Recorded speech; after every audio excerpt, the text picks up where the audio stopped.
Hello, hello, hello. Rise and shine. Rise and shine. Yes, it's a beautiful day, a little bit cloudy.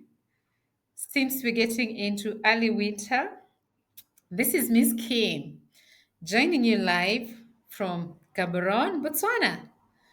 And I have a special guest for you, Miss Latasha. I'm just going to pass the mic so she can say hello. And I will say a warm, warm welcome to you all, lovers of the Happiness Tribe. If you're joining us, you're on Facebook, you're on LinkedIn or YouTube, please say hello. Tell us where you're joining us from and engage and tell us what you want to know from us.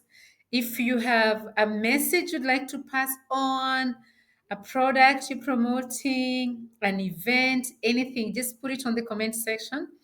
As always, this is your usual, the Happiness Tribe Sunday podcast with a special message and with my eagles saying hello. You can hear them, right? As soon as I get on live, they join us just to say hello. So over to you, Miss Latasha. Please say hello and tell us a little bit about yourself. Thank you.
Awesome, awesome. Most welcome, Miss Latasha. Super excited to have you, and more especially because you're on a topic we all love. I'm an educator. I've always been. I think so. My parents were teachers. I think it's like a mantra they pass on. Once you're raised by a teacher, you feel the need to keep on educating. You feel the need to keep on passing knowledge, which you find we are constantly teaching, even when people are not asking. Can I know that? You just want to teach. Mhm. Yes, yes, yes, yes. I love it. So, and this is what makes me so much resonate with your work.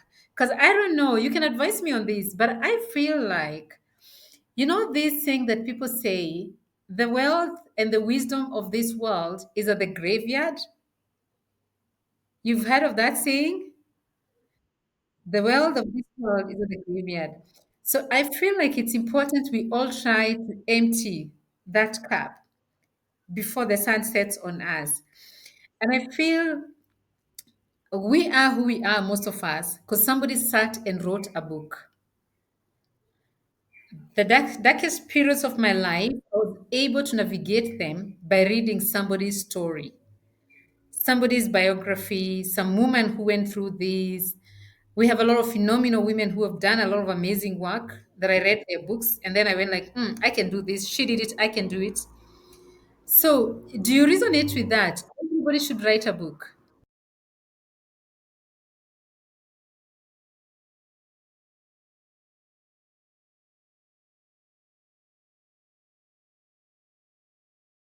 Yes, yes.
So we can actually say we all have a beautiful story to tell, and we should tell our stories. Everybody should write a book, right?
Absolutely. I love it. Now, tell me, Latasha, we're living at an age where we have my friend called disruptive AI. How are we navigating that? Where authenticity might be getting lost? Are we still telling our story, the real genuine story, and how do we integrate the world of writing with AI written content, which sometimes can get conversations can get lost in translation when we're using AI? How do we navigate that as book writers and as lovers of education?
Love that. I love that. And actually, if we can all embrace that and learn to use it as a tool.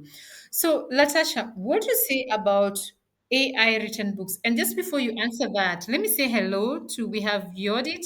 Lovely meeting you, Yodit. A director and one of the members, one of the directors for the Happiness Tribe.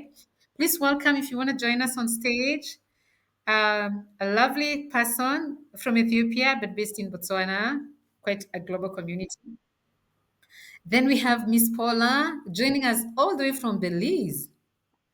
She is a strategist. Yes, Miss Paula is a strategist. Good. Ask her. She's a strategist and a director for the Happiness Tribe as well. Very active and helps a lot. She's our big sister who keeps us in check. And I want to read her comment. She says, "I'm imagining just that at this stage of my life. Oh, I'm imagining just that at this stage of my life." She's the one who reads for us. She reads very well. She reads like a journalist, a CNN journalist. I'm happy now with my first book. Okay, how is the labor pain going? So she has a question for you. Miss Jameson, what is the process of self-publishing a book? She needs you to answer that.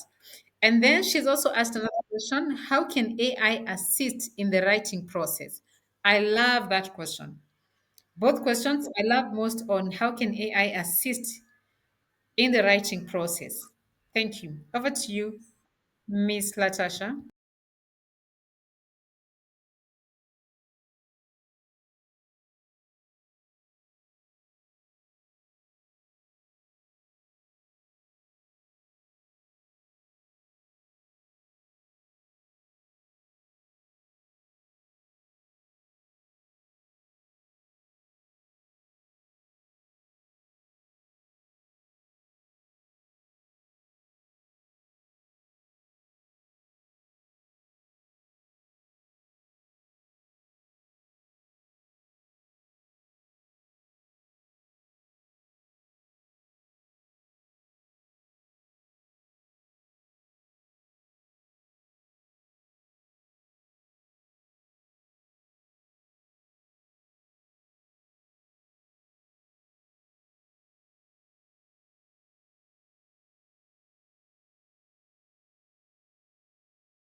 The other,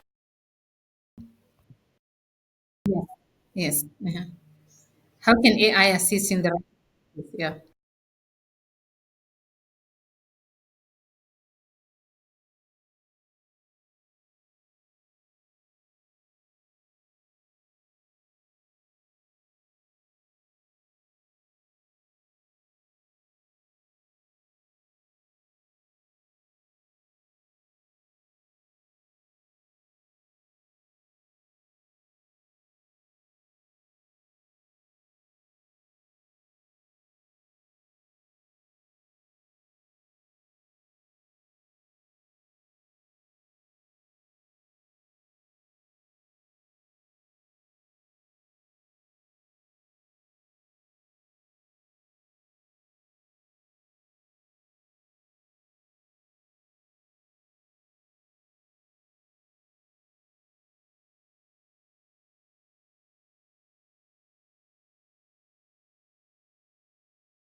And then you feed, so you get the outline, but you feed you beef it up with your personal writing.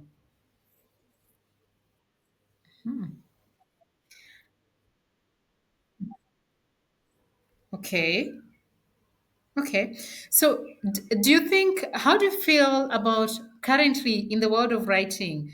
How do we still ensure that we have the content is still soulful? Because some people might be very authentic and write on their own, and will always have people in life who want to generate the entire content using AI. I don't know if it's happening so far, but I'm sure it is.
Absolutely, absolutely.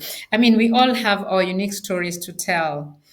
Tell me, because I really enjoy storytelling. I love writing. I think I've always written, even before the advent of AI. I'm that girl that used to write a lot of compositions in school and would feel so good when my composition was so great. And then it's read assembly time in front of every kid. I actually had my dad predicting that I was going to be a journalist or a writer. So too bad it didn't happen. But I feel like it's one way of sharing.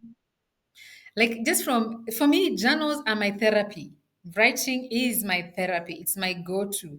I scribble a lot. I write a lot. However, we have a lot of writers that it becomes a labor of love.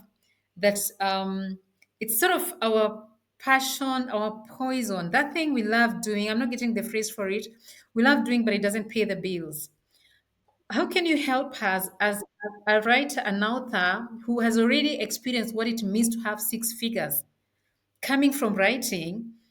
How can we monetize and package ourselves better? Because we have so many people with their writing collecting dust in their shelves that have never made money from their writing. And this sort of just gets the morale going down. And there's a cost to writing. So please educate us on that. How do we monetize writing?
I love that. I love that. And I love it that you mention you I like it that you're vulnerable enough to share about your fear for social media because some of us who are just born loud, I don't even know how to explain it. Sometimes it's hard to get it. But how can you be scared of social media? But I have been scared of Facebook. I'm getting there now, but I've been very comfortable with LinkedIn. So I get because I think LinkedIn there's some decorum, there's some respect. I'm genuinely scared of social media bullying. So I'm also very careful about what I post. So would you say a lot of your success from your book writing has come from digital platforms?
This I love this, and I so deeply resonate with that because what is so interesting, it's that people see you through your book. When you are that authentic, you're speaking from the heart. Like I write a lot of children's books, And you can read, I've seen people just read my manuscript before I put my name on it, and somebody say, "This looks like Miss Kim." Yes. So I think that brand identity should go hand in hand with your writing. It should be there. Yeah. So, Latasha, we have a lot of questions for you, and I can see we have a lot of questions that are coming in here. We will need the blueprint as the Happiness Tribe. We're about to launch our first book, which is beautiful. It's so exciting. You have to be there for the launch. And I think one of the things we've learned from COVID is we can do a virtual launch and still create the impact we need. And when you think about it, what were we going to do without books without COVID? If we were not writing, if we didn't have books for people to read and get inspired, yeah, we need to campaign off. We need more people writing books. I have, let me just say a quick hello. Then I come back to you still on monetization. We need a few steps on how do we start with a book launch? Do we start with getting the world to know on social media? How do we come up with that strategy? And also speaking to somebody who has not published a book or started even marketing, what are the steps? Should we talk about you want to write a book before you even write it, or should you sit? How do you even come up with this is specifically what I want to tell the world? Engaging, is the market receptive for what I want to tell the world? Because in the end, we still need to know. Fine, sometimes I write about things that I love without sometimes without even thinking about is anybody gonna read this? But I'm thinking, I love this. Like currently, I'm researching on, we have a lot of our children, especially, I was born and brought up in Kenya. I came to Botswana when I was 21. As you can see, I'm all gray. So my kids were born in Botswana. That means I've lived, I'm not going to say for how long because that adds up my age. So I've lived in.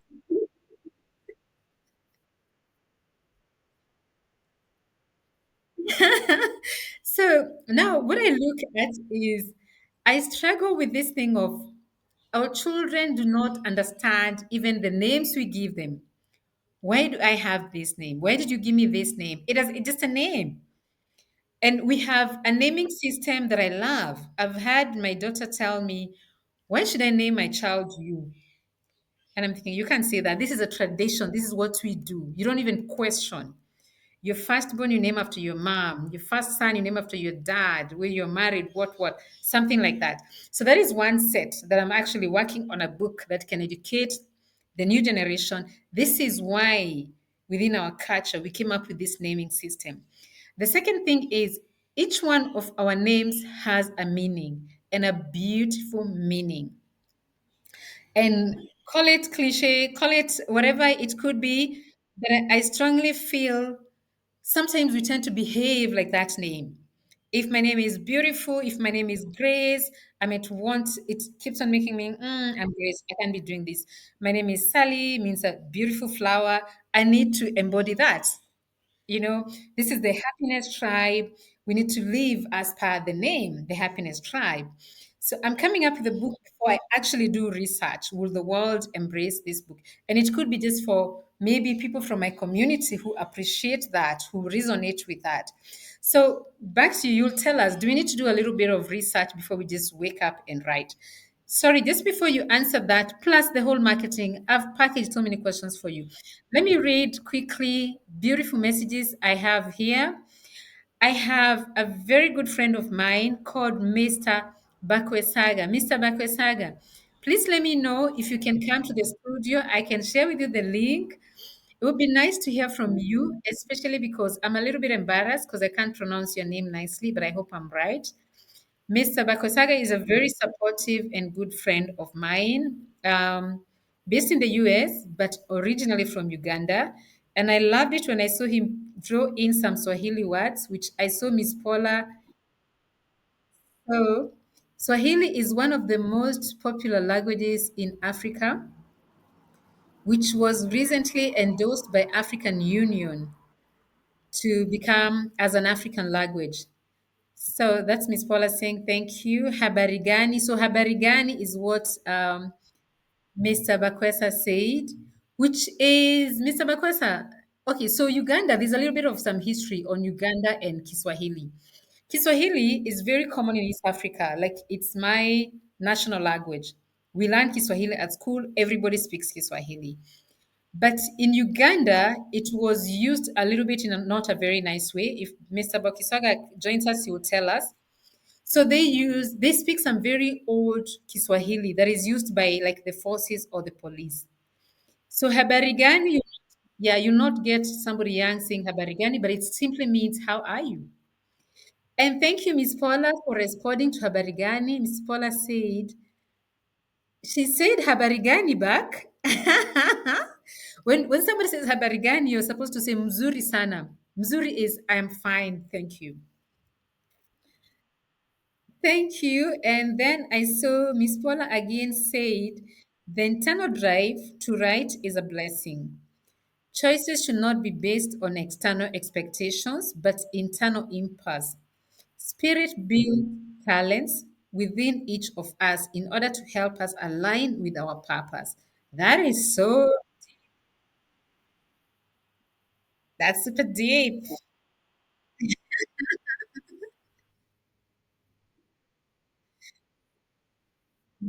Mhm. That's Miss Paula for you. Miss Paula, please join us on stage. And then, oh, Miss Paula said, Asante sana dada. No, you can't say, oh, this is Mr. Bakwesega. Bakwes Saga said, Asante sana, which is thank you very much, sister. Lots of love. Awesome. Love is in the air. Then again, the happiness tribe already experiencing lots of love. Yes, thank you so much. There are so many beautiful messages here. Please, our dear listeners and our followers, keep them coming. Keep them coming.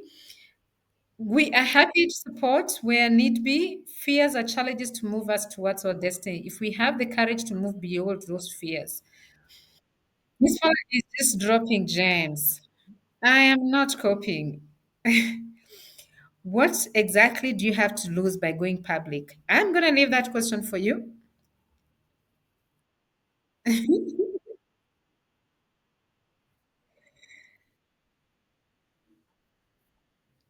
Mhm. And we,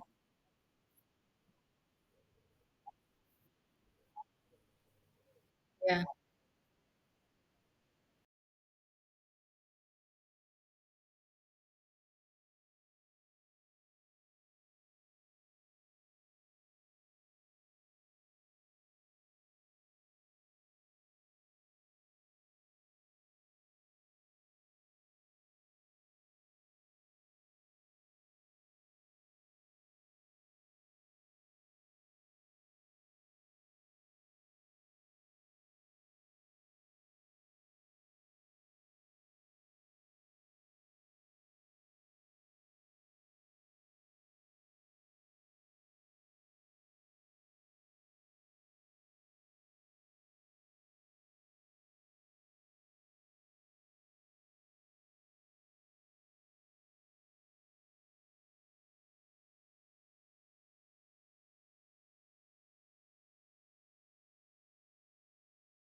No, actually, no, it's beautiful. It's I can read it very nicely, Latasha Jimason.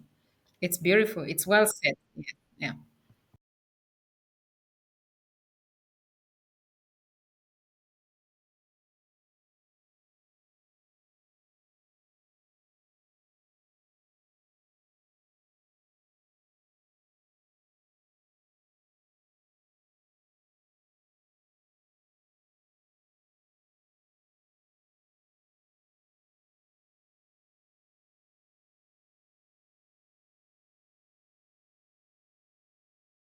You know, in for me to try, let me try and rescue LinkedIn a little bit.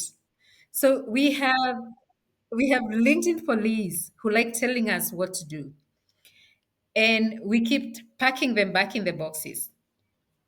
Yes, it's just usually it's something, it's a facade we've created as maybe the academics, the professionals. But with time, that is getting, we joke. I love, like, I'm just from watching my dog swim, and that makes me so happy. I actually get my phone on, I take a video, and sometimes I post it on LinkedIn, and sometimes I get people coming on me like, this is a professional platform where you're posting your dogs, and I go like, linked dogs are for LinkedIn and dogs are family. So I think we also try to be a little bit, there's a bit of decorum, especially when we are talking about politics. I think it's one thing I like, that we don't go so far. And also LinkedIn is very strict, like you can get banned if you just say anything. So I am a little bit scared of Facebook, because people, and even Twitter, the new X. I can't be on Twitter or X because maybe, as Miss Paul says, I still have the fear of being bullied on social media, because I think people have more freedom of anything they want to say. So what I feel we do on LinkedIn is we create a loyal community. So you have a tribe that supports your content constantly. And sort of it's sort of, when you become a social media influencer, it's like a commitment you take, and a responsibility to adhere to giving people that constant information that they need from you. We started the Happiness Tribe, almost 2 years. We've only missed 2 Sundays, and I get a lot of messages when we miss, which makes me feel this is not about me. This is a community platform, and they've been waiting for this. So we owe it to them for us to respond. So the same thing on LinkedIn, you go like, let me try to adhere. But I mean, like any other social media platform, you can't please everyone. You'll always get somebody who thinks that we shouldn't appear looking like this, we shouldn't talk like that. But we just learn. I just do me and try to respect everyone else. So I'm coming to learn a little bit of being that brave on Facebook. I'm looking forward to the lessons. So to you, Miss Latash, we want to see six figures in our accounts through books. Give us the blueprint. We need the blueprint. Yeah.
Now I can understand. Now I can justify your 10,000 fee for writing a book. I love that concept. I'm sending the check.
That tells me we still need to package the whole thing of book writing as any other business.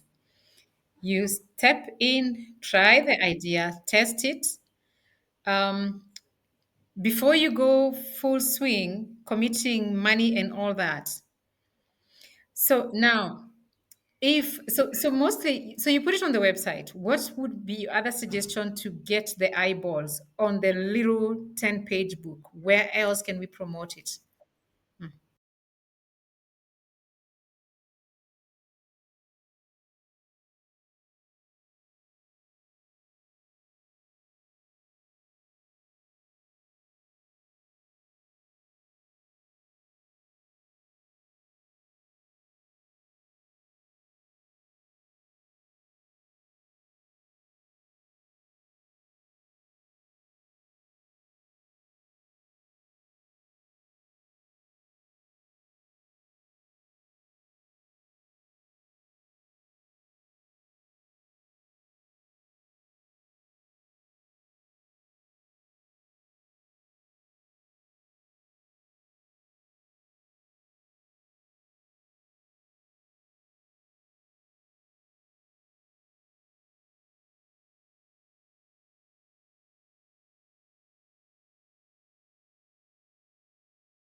You are so right. Absolutely. And you know what? I just wish we could emphasize further what we receive by giving. I mean, you can't even quantify, and how just by opening out, giving, sharing what you have, the opportunities that you open. Please tell us more about that.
You've inspired me to give.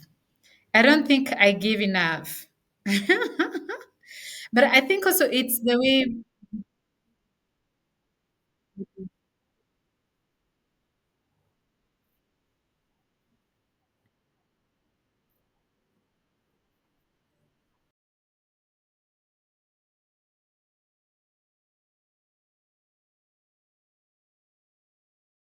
I just wish I had actually spoken to you. Thank you so much. Thank you, Latasha. And yes, indeed, I do a lot of, I actually run a social enterprise, which is so much of a nonprofit organization.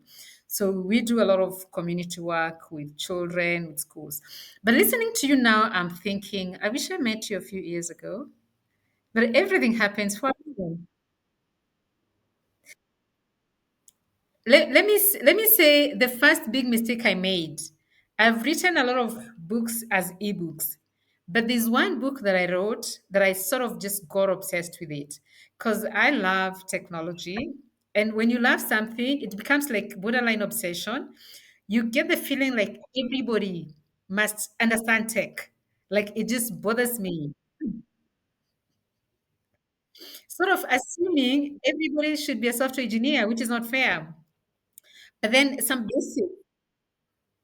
basics in tech, I feel like it's just sort of it's I mean it's communication, just like not speaking English and you're an English speaking country. It's just like not knowing how to drive this day and age. How are you gonna get from point A to B? So just for the listeners to get it, I think we keep missing because I've been in business like all my life, but I still keep on making a lot of mistakes. So for me, it was this passion of I'm working with a lot of children. I work with thousands of children across the continent. And what bothers me is I'll go and do a boot camp, as we call them, where it can be 2 weeks of training educators or children on STEAM education, which sometimes it will be coding, robotics, 3D printing, artificial intelligence, drones technology, packaged with soft skills. But then what was my problem was after I leave, I'll try to talk to those kids a month later. They don't remember what I taught them. So I felt this is not complete. I need to leave them with something. So you don't want to know what I did. I sat down, I wrote a book. I don't know if you can see it.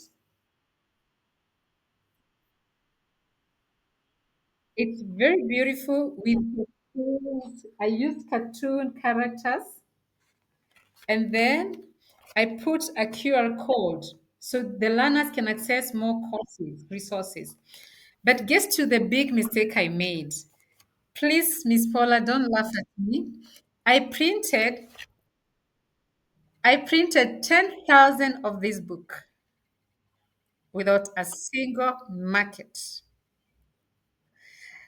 because I so much believed in my work. I believed in the book and I believed every child must access that book. To the shock of my life, my book didn't sell. First, I was too early. I was too early for the market. This was COVID time. Two, affordability. People in Africa buy textbooks because we're still very, for lack of a better word, obsessed with passing exam. So if what I'm talking about is not something that will be tested in class, then it's not important. So I actually had to come up with a strategy and package my book with boot camps. So I've been able to sell my 10,000, but it has taken more than 2 years to clear my stock. I still have a lot. I still have maybe 1,000 books left. So lesson learned. I committed a lot of money preaching that book that didn't have a confirmed market. I took them to bookshops. I did speaking engagements where I've sold some on speaking engagements. And I've had one of them is Mr. Bakwesa, the one who is talking on LinkedIn. He's just placed an order for me to ship some to Uganda.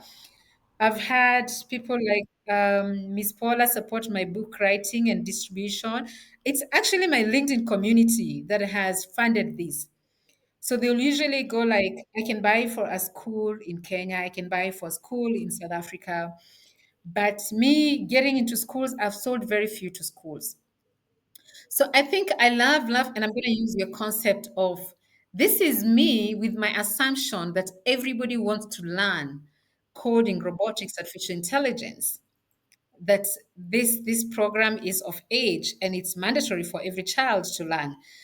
But that's not what the world thinks, especially then. Now we're getting there. We sort of getting to see the 21st century skills. It's not a choice. We need to have those skills. So, my dear Latasha, we're trying to milk you as much as we can. And I see we still have a lot of messages on this. But I still want to know, would you advocate? So, we do a lot of digital marketing. You do speaking engagements that help you push the books. I do a lot of that, speaking engagements as well. Have you been successful with bookshops? Do you put your books in bookshops?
You are right. You're right. And we're learning and enjoying this.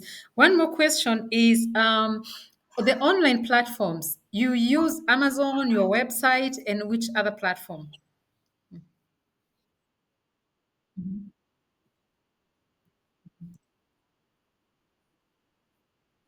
Mm-hmm. Okay. Mm-hmm. Mm-hmm.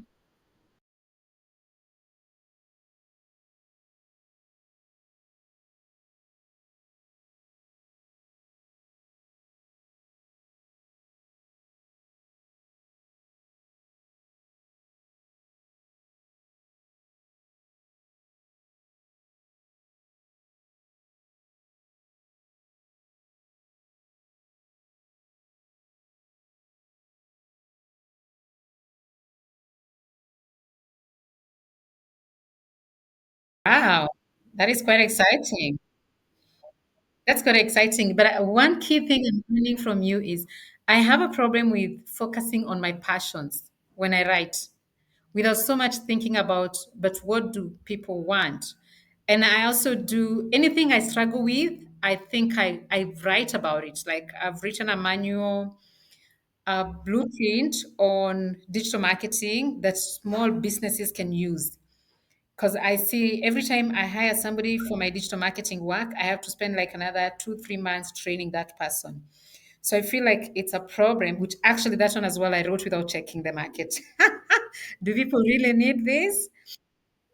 You know?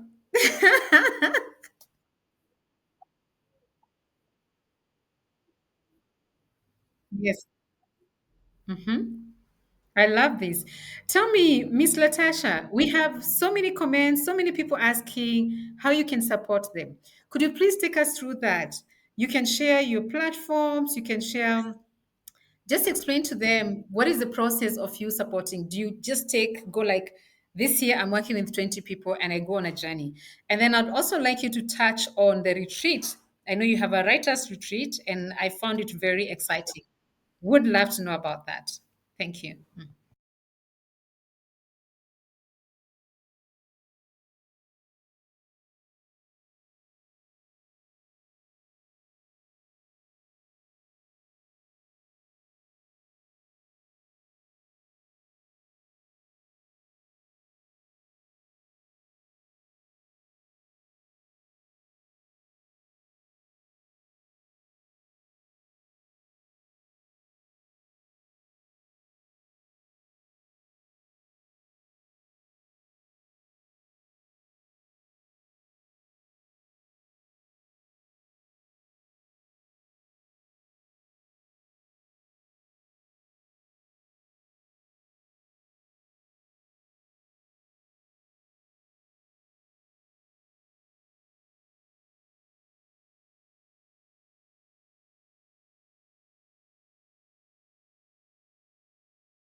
Beautiful. That is so beautiful. That is so inspiring.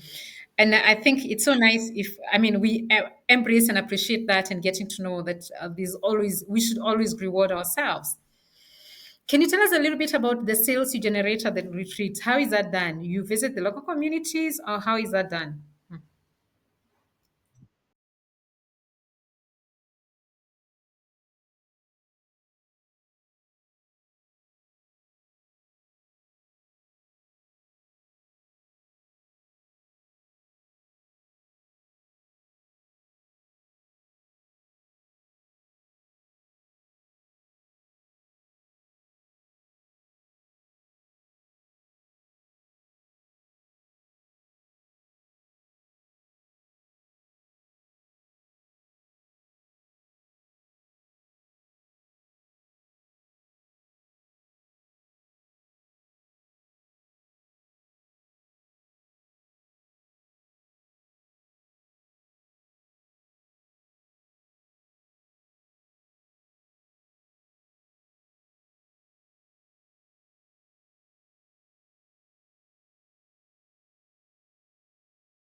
So much resonates with what you're saying, and I love it, love it, love it. As an educator who is very passionate about experiential learning, making it very much learner centered, project based learning, getting people to do, because that's when we learn best and we understand. And as somebody who sells online courses, I see a huge difference when people do my courses online and when we sit together and work it out. It's unfortunate sometimes life does not allow us to do that more often because sometimes there are financial obligations. But when people do, you plant a seed. They don't just learn for that moment, it's a lifetime thing. And we cannot, and maybe this is where we beat AI, because the emotional, the human connection, it's something we humans gravitate towards. And that brings me to wanting to invite you. We are working on a retreat that's going to be in Zanzibar. Have you been to Africa before? It's a beautiful place.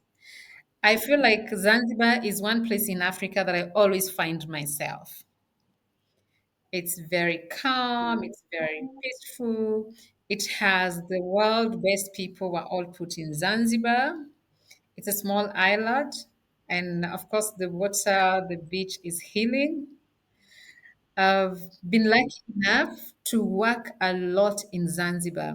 I've done a lot of work in Zanzibar.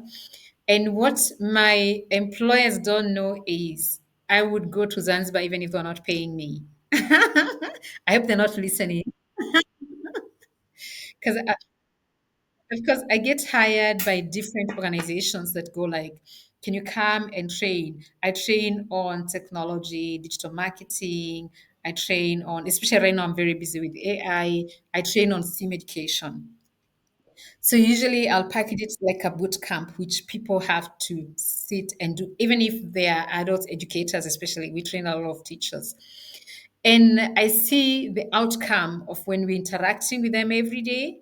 We package it into a project that they see coming live, they learn. Now, Miss Latasha, I have a question for you, which is a bit gender sensitive. Do you only focus on women and why women only? What's going to happen to our brothers? Who is going to marry our daughters? I have two daughters. I have two daughters, and I'm always like, the boy child has been left behind. Something needs to happen. Because now women, of course, historically it's always been men ahead. I am sure statistic wise, men are still ahead. But then it's gotten to a point where the woman has gotten so empowered and the boy child is struggling. And I think women also, we are more resilient, we adapt easily, we don't deal with depression or life issues the way men do. I think also because we talk it out all the time. Men just pack it and maybe put it under the carpet and then it's just killing them. So why aren't we supporting our brothers or are you? Do you have retreats for men? Do you blend them or what happens? Sorry. Mhm.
So the three slots, are they specifically for men or men and women can apply?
This is so exciting. Super, super exciting. Miss Paula, Mr. Bakwesa, Selassie, let's go to Tokyo. Let's go. Sister Yodit, let's go to Tokyo. That will be so exciting. I will speak to the Happiness Tribe. I think we would love to see how we can learn more, how we can collaborate in your space, and much more. I love it to carry on with encouraging people to write a book. We all have a story, and it's therapeutic writing a book. It's healing. Just getting your story out there. One of my biographies I've written, I found myself crying it all out because obviously you get deep into yourself. You think about your childhood, you think about your trauma, you think about your healing journeys, and it gives you some appreciation of the things that you've done in life.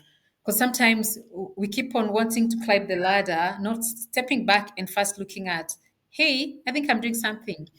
So, Latasha, you're doing an amazing job, and I truly wish you all the best. We would love to have you again on the show. I'm going to request you to leave all your details there, your social media handles that people can follow you, come to learn more about your work, and get to see how they can collaborate. I would say, as much as I would sound like I'm complaining about the 10,000, this has been a pot of gold. Because I mean, you pay the printers, it's also much cheaper when you pay for volumes. Of course, initially I felt like it was a mistake, but the fact that I still have stock, I think it has been one great source of income. And then since I've already printed the books, I've been able to give very generous commissions and salaries to my team. So essentially, people have benefited from that. And I've also given a lot to corporates. Actually, corporates have paid me good because every time they go like, we need 300 books, we need 1,000 books. I mean, it's in my storage. I just need to go and get the book, which corporates will buy to go and sponsor children. So, of course, when I did it, it was a mistake, but it's a mistake that has turned out to be a blessing. So, Miss Latasha, I'm going to give you the mic to give us your closing remarks. We're getting to the top of the hour. This has been beautiful getting to know you and having these conversations that are still yet to be finished. And the fans of the Happiness Tribe, we have Sister Yodit, who is going to talk about climate action next Sunday. It's a topic that is much needed. Please don't miss that. She's bringing an expert on that. And then we can see when again we can have Miss Latasha. I think now we would want you to be a regular guest of our podcast. Over to you, Miss Latasha.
much. Thank you so much, Latasha. You've dropped a lot of gems.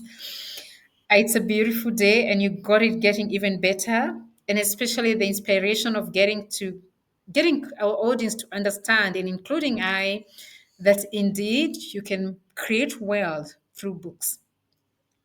So, my message to our audience, let's all get writing. Words have power. And if we can be strategic about that, first, you're paying it forward. You are living your legacy. You're making this world a better place. To think a lot of us, we are walking, yes, we're still walking wounded, but we are better humans because somebody wrote a book that inspired us. Um, I would love, let's have a session that we can mention the authors we've read that we love so much talking about, because that's going to be another topic if I start talking about that right now. I have books that have become my Bible. I don't know if you like the Four Agreements. It's a book that I have to read at least every 6 months or every year. It gets me back to the source, if I might call it so. So it's beautiful. Somebody sat, paid attention, and read something. So as we start to write, and some of us, especially like Miss Paula, who is already on the journey, I know you're very deep, you're very spiritual, and anybody else who is thinking about writing a book, let's be very intentional. Let's write to be remembered. Let's write to be recommended, and make sure that whatever we put in there, it's we're planting a seed and it's gonna germinate. We're feeding the soul. Somebody's life is gonna be better because we wrote that book. Your ideas deserve an audience. Your voice deserves value. So let's get talking. So let's go out there, market boldly. Some of us still sitting on the fence with social media. We have to face our fears, sell with our soul, and let our books become the seed that grows an empire. This is how legacies are created. In this new age with algorithms, with AI, the attention span can be very small. And the most powerful stories is still that one that connects human to human. We've seen some countries like Sweden going back to the traditional way of emphasizing on kids should read books. So we all need to pay attention to that. These are people who have researched and seen, yes, there's a lot of hype with technology. It still has its pace, but there's a feel on touching a book and connecting with humans. So, good people, it has been a pleasant Sunday. Thank you so much, Professor Maheswa. He says, excellent panel. Keep up the good work. We appreciate you. Our listeners, sorry, I can't see people who are on YouTube and who are on Facebook. We value your time. This podcast would not happen without your presence. We appreciate you, and we're going to keep on bringing you more brilliant and beautiful people that can inspire us and make this world a better place for us all. Until next Sunday, I'm wishing you all a pleasant week. Let's go out there and inspire somebody. Let's do some good. That's how we pay our rent for our room on this planet. Thank you and goodbye. Thank you, Latasha, and goodbye.